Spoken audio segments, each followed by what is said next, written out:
Hello প্রিয় friends, বন্ধুরা, তোমাদের সকলকে স্বাগত শক্তিমন্ত্রের চ্যানেলের পক্ষ থেকে। তোমরাই হচ্ছে আমার শক্তি প্রেরণার উৎস। তোমরা সকলেই ভালো থাকবে। প্রচণ্ড গরম। যাই হোক, হরে কৃষ্ণ কৃষ্ণস্তু ভগবানের স্বয়ং। গীতা পাঠের মধ্য দিয়ে আমাদের কর্মময় জীবনযাত্রা আরম্ভ হোক। নমো বাসুদেবায়। ভগবদ্ গীতা স্বয়ং বাসুদেবের অমৃত কথা, দৈববাণী, নিত্য অপৌরুষীয় ব্রহ্মযোগ শাস্ত্র, গীতা পঞ্চম বেদ। গীতা পাঠের মধ্য দিয়ে উত্তম জ্ঞানযজ্ঞ শুরু হয়। গীতা পাঠ করলে ভগবান প্রীত হন, পূজিত হন, সুখী হন, আনন্দিত হন। ভগবান যে পাঠ করে তার উপরে বিশেষ তার আশীর্বাদ বর্ষিত হয়। দৈবাসু সম্পদ বিভাগ যোগ অর্থাৎ 16 অধ্যায়, 16 অধ্যায়। ভগবান উবাচ, ভগবান বলছেন। কি বলছেন ভগবান?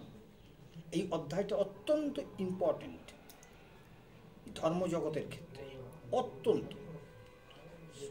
ভগবান বলছেন, অভয়ম সত্য সংশুদ্ধি জ্ঞান যোগ ব্যবস্থিতি দানম দমশ্চ যজ্ঞস্য শ্রদ্ধায় তপ আর্জবম।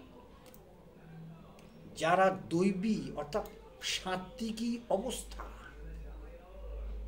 লাভের যোগ্য, তাদের ভয় একেবারে শূন্য অবস্থায় যেতে হবে। ভয় শূন্যতা, ভয় থাকবে না, ভয় শূন্য অবস্থায় অবস্থান করবে। আর দৈনন্দিন নিত্য নৈমিত্তিক যে জীবনযাত্রা, সেই চলার পথে ব্যবহারকালে পরবঞ্চনা, মিথ্যা কথন থেকে একেবারে বিবর্জিত অবস্থা বর্জন করতে হবে, খুব জোরালোভাবে। জ্ঞান এবং যোগকে সঙ্গে নিয়ে এই দুটো জিনিসের উপরে, জ্ঞান এবং যোগ, এই দুটো জিনিসের উপরে প্রচণ্ড পরিমাণে একাগ্রতা সংস্থাপন অর্থাৎ নিষ্ঠা থাকতে হবে। সামর্থ্য অনুসারে দান করতে হবে। বাহ্য ইন্দ্রিয়ের যে সংযম, রূপ রসাদি গন্ধ স্পর্শ, এই বাহ্য ইন্দ্রিয়ের প্রতি একটা কন্ট্রোলিং ভাব অর্থাৎ সংযম। যজ্ঞ, অগ্নিহোত্রাদি নানাবিধ যে যজ্ঞ আছে শাস্ত্রে উল্লেখিত, কম বেশি সেই যজ্ঞে অনুষ্ঠান করতে হবে। আর সাধ্যায় বেদ অতি আবশ্যিক। বেদ, বেদান্ত, উপনিষদ, সেই সঙ্গে যত শাস্ত্র আছে কম বেশি, ভাগবত, গীতা, মহাভারত, চণ্ডী পুরাণ, এই সমস্ত কিছুর উপরে একটা অধিকার বিস্তার করা। আর সরলতা, এইগুলির মধ্য দিয়ে মানবের যাত্রা শুরু হবে দৈব সম্পদ আঁকড়ে ধরবার জন্য।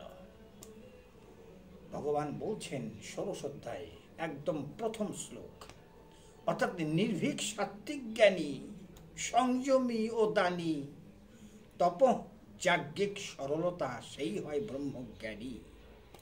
সকলেই ভালো থাকবেন। সকলকে প্রণাম, শুভেচ্ছা। ভিডিওটি ভালো লাগলে পরে লাইক, কমেন্ট, শেয়ার, সাবস্ক্রাইব করবেন, একান্ত অনুরোধ। সকলেই ভালো থাকবেন, সুস্থ থাকুন গরমে।